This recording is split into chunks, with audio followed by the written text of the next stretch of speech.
ಈ ಕಥೆ ನಾನು ಕೇಳಿದ್ದು ನನ್ನ ತಾತನಿಂದ. ಅವ್ರು ಹೇಳುವಾಗಲೂ ಅವ್ರ ಕೈ ನಡುಗುತ್ತಿತ್ತು. ಇದು ಕಥೆಯಲ್ಲ, ನಮ್ಮ ಹಳ್ಳಿಯಲ್ಲಿ ನಡೆದ ನಿಜ ಅಂತ ಅವ್ರು ಯಾವಾಗಲೂ ಹೇಳ್ತಿದ್ರು. ಹಳ್ಳಿ ಮತ್ತು ಆ ಮನೆ. ನಮ್ಮ ಹಳ್ಳಿಯ ಕೊನೆಯ ಭಾಗದಲ್ಲಿ ಒಂದು ಹಳೆಯ ಮನೆ ಇತ್ತು. ಯಾರೂ ಆ ಮನೆಗೆ ಹೋಗ್ತಿರ್ಲಿಲ್ಲ.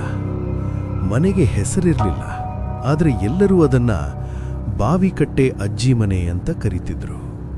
ಆ ಮನೆಯ ಮುಂದೆ ಒಂದು ಹಳೆಯ ಕಲ್ಲಿನ ಬಾವಿ. ಸದಾ ನೀರಿರ್ತಿತ್ತು. ಆದರೆ ವಿಚಿತ್ರ ಅಂದ್ರೆ ಬೇಸಿಗೆಯಲ್ಲೂ ಆ ಬಾವಿಯ ನೀರು ಒಣಗುತ್ತಿರಲಿಲ್ಲ.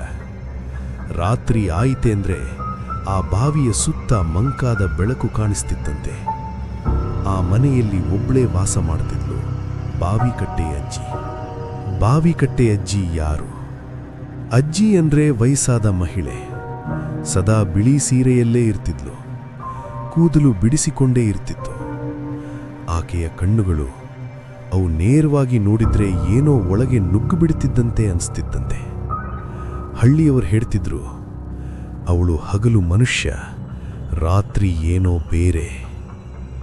ಯಾರಾದರೂ ರಾತ್ರಿಯ ಮನೆಯ ಹತ್ರ ಹೋದ್ರೆ ಒಳಗಿಂದ ಯಾರೋ ಅಳುವ ಸದ್ದು, ಕೆಲವೊಮ್ಮೆ ನಗುವ ಸದ್ದು ಕೇಳಿಸ್ತಿತ್ತಂತೆ.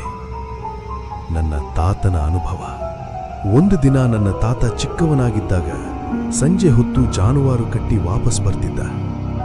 ಅಕಸ್ಮಾತ್ತಾಗಿ ಮಳೆ ಶುರುವಾಯಿತು. ಸುತ್ತಲೂ ಕತ್ತಲೆ. ಬೇರೆ ದಾರಿ ಇರಲಿಲ್ಲ. ಬಾವಿಕಟ್ಟೆ ಅಜ್ಜಿ ಮನೆಯ ಪಕ್ಕದಿಂದಲೇ ಹೋಗಬೇಕು. ಅಷ್ಟರಲ್ಲಿ, ಬಾ ಮಗ, ನೀರು ಕುಡಿಯೋಕೆ ಬರ್ತೀಯಾ ಎಂದು ಮಹಿಳೆಯ ಧ್ವನಿ. ತಾತ ತಿರುಗಿ ನೋಡಿದ್ರೆ ಬಾವಿಯ ಹತ್ರ ಅಜ್ಜಿ ನಿಂತಿದ್ಲು. ಆಕೆಯ ಮುಖ ಮನುಷ್ಯ ಮುಖದಂತಿತ್ತು, ಆದರೆ ನೆರಳು ಮಾತ್ರ ಸರಿಯಾಗಿ ಬೀಳುತ್ತಿರಲಿಲ್ಲ. ಬಾವಿಯ ಬಳಿ ನಡೆದದ್ದು. ಅಜ್ಜಿ ತಾತನಿಗೆ ಬಾವಿಯಿಂದ ನೀರು ತೆಗೆಯಲು ಹೇಳಿದ್ಲು. ತಾತ ಬಕೆಟ್ ಹಾಕಿದಾಗ ಬಾವಿಯಿಂದ ನೀರು ಬದಲು ರಕ್ತದಂಥ ದ್ರವ ಮೇಲಕ್ಕೆ ಬಂತು. ಭಯದಿಂದ ತಾತ ಕೈ ಬಿಡ್ತಿದ್ದಂತೆ ಬಕೆಟ್ ಒಳಗಿಂದ ಒಂದು ಕೈ ಹೊರಬಂದಿತು. ಆ ಕೈ ಮಾನವದ ಕೈಯಲ್ಲ. ಉದ್ದವಾದ ಬೆರಳುಗಳು, ಕಪ್ಪು ಉಗುರುಗಳು. ತಾತ ಕಿರಿಚಿಕೊಂಡು ಓಡಲು ಪ್ರಯತ್ನಿಸಿದ.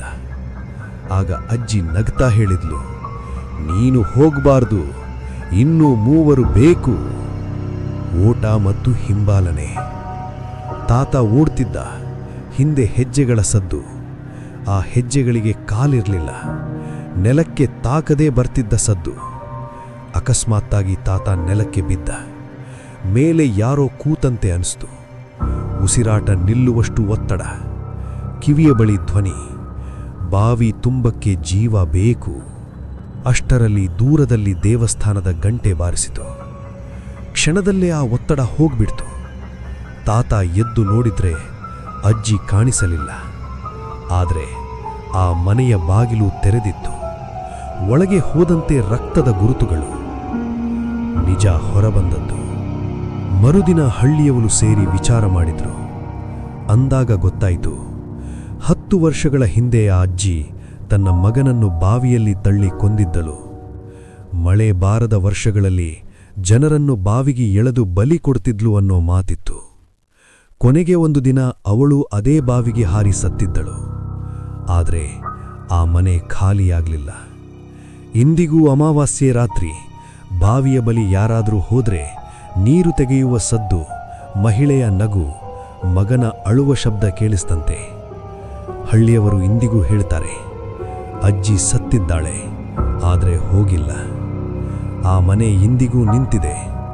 ಆ ಬಾವಿಯ ನೀರು ಇಂದಿಗೂ ತುಂಬಿದೆ. ಆದರೆ ಕುಡಿಯೋಕೆ ಯಾರೂ ಧೈರ್ಯ ಮಾಡಲ್ಲ.